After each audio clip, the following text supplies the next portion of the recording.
Diageo is the leading global spirits brand. We operate in about 180 countries. We have some fantastic global brands like Johnny Walker or Guinness, and really working all over the world and building our business, making it stronger.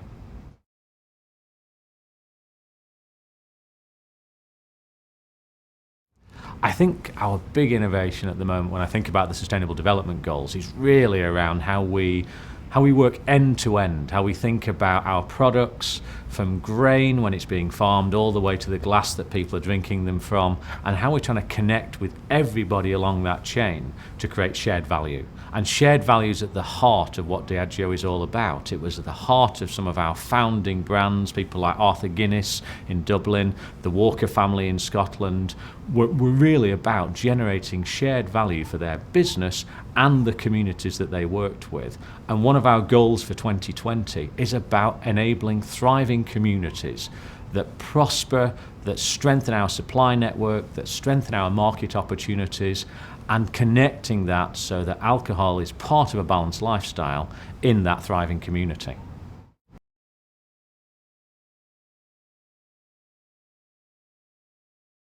Well, we've got a whole host of community action programs that we're working on throughout the world.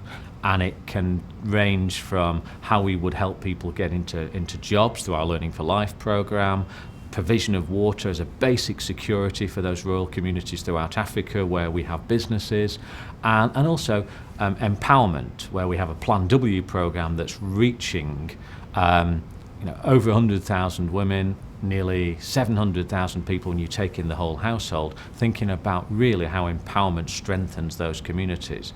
And they're our core programs. And what we found is that it's really important to take that global framework but think about it locally. Otherwise, the risk is that you come up with a solution in London or Washington or New York or Brussels or where the big organisations operate out of, but that local context is missed. And if you don't deliver the programme with that local context, then frankly it's prone to failure. I can think of an example where a big multinational company put mobile phones into Africa to help farmers, but those farmers couldn't access a network that those phones would work on.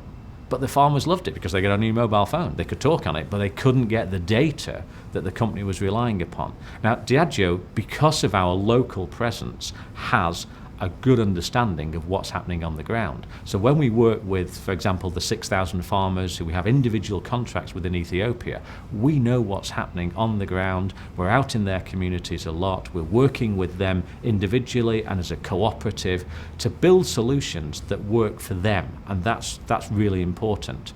And the net of that is that the program we've got in Ethiopia means that those farmers probably have around 50% better productivity than their neighbours. And so more people want to work with us, which is great. It strengthens our supply chain.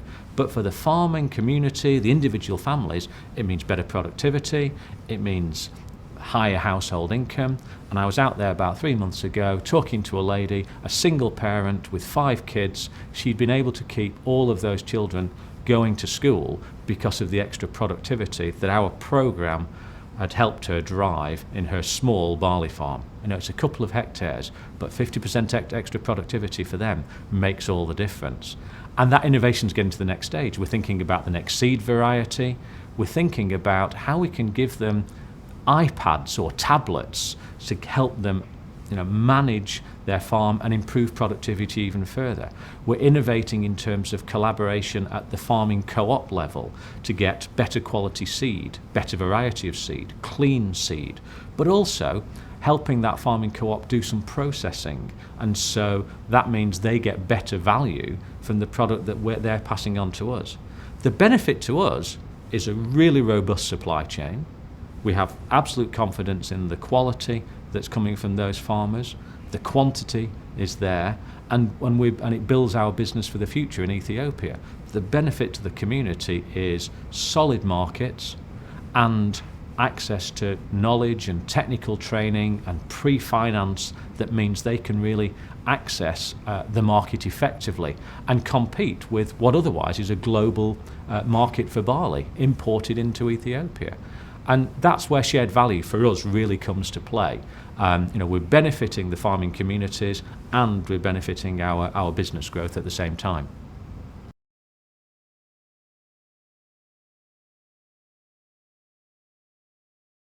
Expansion of those programs. I mean, in Africa, we are already 70% of our agricultural raw materials come locally in Africa. We want to get that to 80% by 2020 and even beyond that. Ethiopia probably will be 100% Ethiopian barley in the next 2 or 3 years. So we can see that progress. It's really about building those local infrastructures that support our business and add value locally.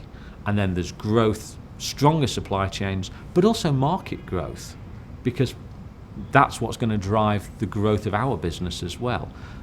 Tackling empowerment, gender empowerment especially, thinking about how you put more money into people's pockets through developing entrepreneurs or employment.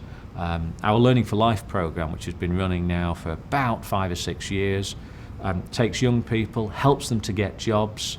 We've seen those young people increase their income by around 400% in some of the case studies we've done. That's a huge change for them. It takes them into a very different position in their lifestyle. They've got disposable income sometimes for the first time ever. It's a big benefit to them, it's a big benefit to their household, it's a big benefit to the community, and it takes a burden off government sometimes who are otherwise providing them.